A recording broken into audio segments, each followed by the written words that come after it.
What's up, guys? Time for the next batch of records from my collection. So, start off, I have a slew of records from a composer who's in more recent years really made a name for himself, and that is Ludwig Göransson. Hopefully I pronounced his name right, but yeah, the first score that he did that brought him to my attention was Black Panther.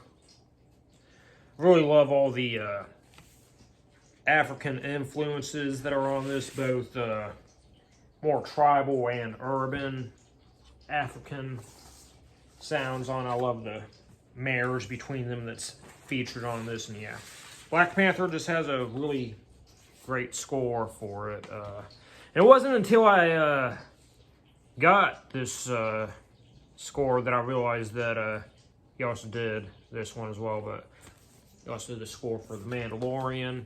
I have both seasons on these Walmart picture disc. Picture discs are known for sounding really terrible, and I do know like the general idea of like how picture discs are made and why they sound so terrible.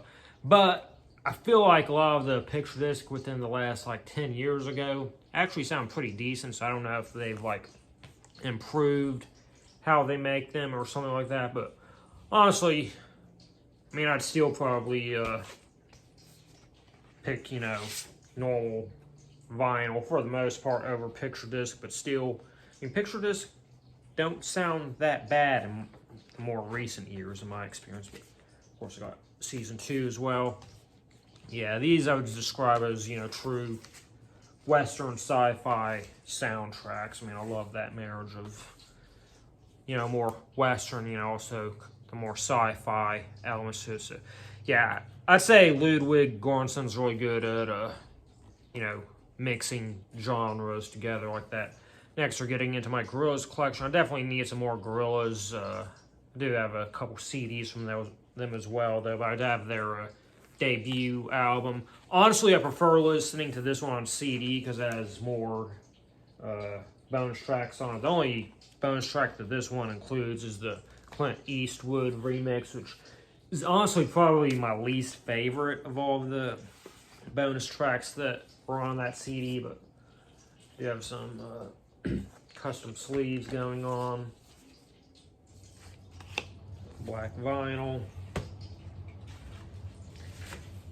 Can't remember if I showed you the gatefold. Might be having some brain farts, but I'll show it to you again just for good measure. And yeah, got another custom sleeve and black vinyl going on.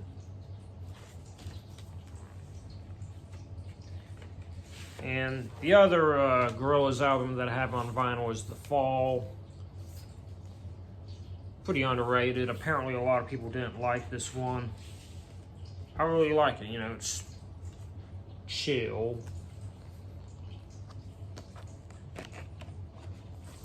Here's a look at the vinyl, different colored labels, which is always cool in my opinion.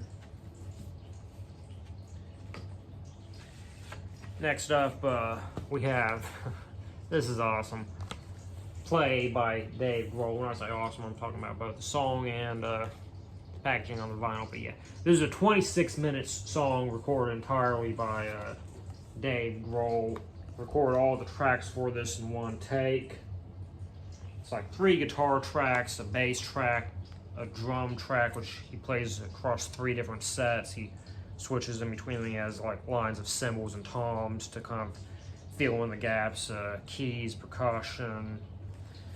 It's pretty neat, but yeah, an interesting die-cut gatefold, and here's like a layout of, or diagram of, how he had the studio set up.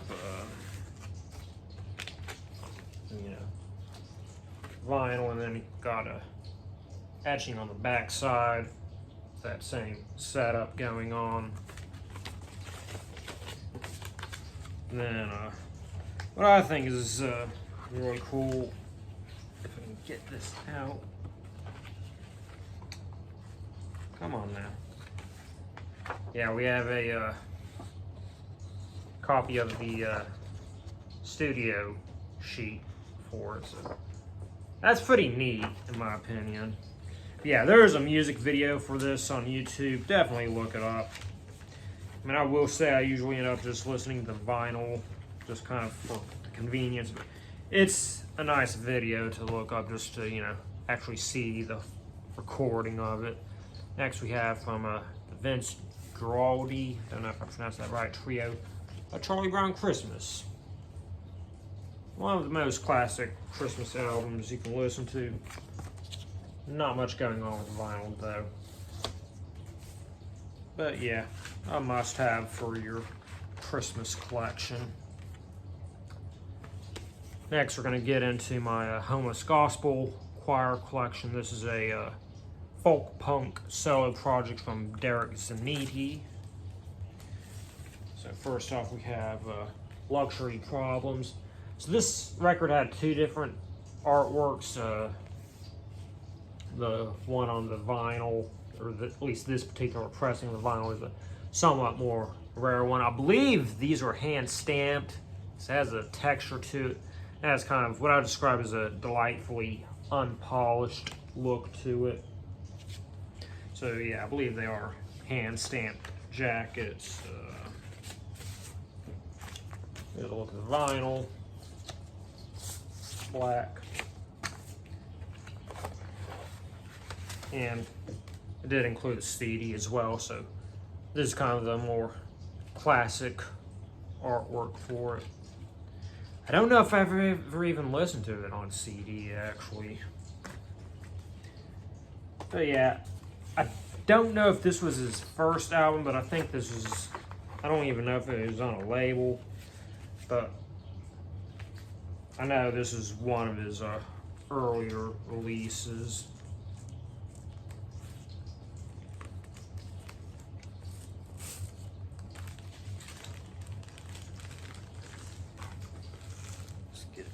Together. All right, next. So this was his current album. When I got into Homeless Gospel Choir, saw him at a show. I really enjoyed it. For a while, this was my favorite record of his, but I think my opinions may have changed a bit. But we have I Used to Be So Young. I describe this one as a little bit more on the folky side, but it has a good amount of punk energy to it. This one is on yellow vinyl. And it has a really cool insert. It has this big ass poster with lyrics, and it's basically a newspaper. So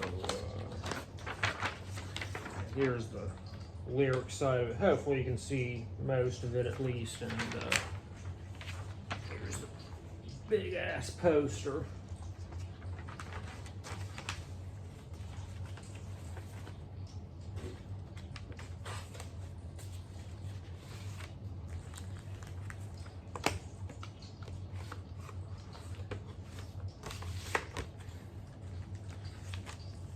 So next up, while this one was also probably my favorite, I think the one thing that's consistent about my opinion on Homeless Gospel Choir is this is my least favorite. It's not bad though, but it's easily my least favorite of his albums. But next we have Normal.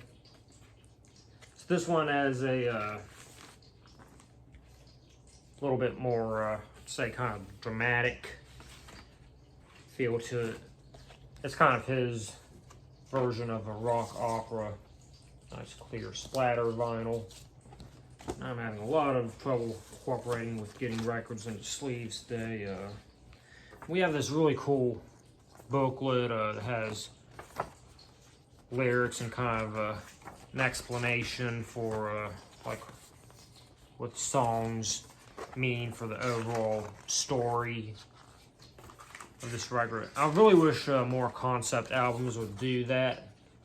It's kind of brief little explainers for the songs themselves. I'm going to pause this video and grab one more record. Alright, so we're going to finish off with my last full-length Homeless Gospel Choir album. This Land Is Your Landfill. This is currently my favorite of his records. This is his most recent one. I also do have a 7-inch from Homeless Gospel Choir. I'll get to that one later. Cool looking vinyl. So this album, he relied more heavily on a full band. It's a little bit more. Most of his records, to some degree, are collaborative. He has a lot of guest musicians, but I would say this is, you know, more of a band record than a solo record. And it's pretty rocking. So yeah, that's my record collection for today's segment. And yeah, I'll see you for the next one.